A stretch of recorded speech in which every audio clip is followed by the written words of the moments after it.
একটা হচ্ছে ফতোয়া আর একটা হচ্ছে তাকওয়া।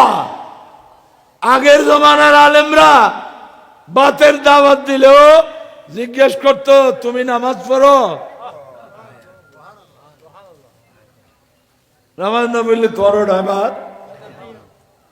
ওনারা করতেন হুজুর ওনারা বুঝলেন না, দূর কি বুঝলেন দি আর তো ফতোয়ার খাসায় খাসায় চলে দি ইতে করতো না আর কি ইতে তো দিয়া খায় জায়েজ আছে, তো জায়েজ আছে, কিন্তু তাকওয়া যেটা তাকওয়া বলবে এটা না, এটা গ্রহণ করা, কারণ এই তাকওয়া আরেকজনকে নামাজি বানাবে।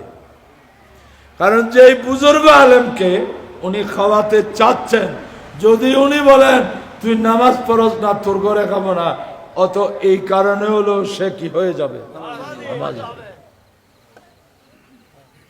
এটাকে বলে কি তাকওয়া। আজকে তাকওয়ার বড় অভাব আমাদের মধ্যে।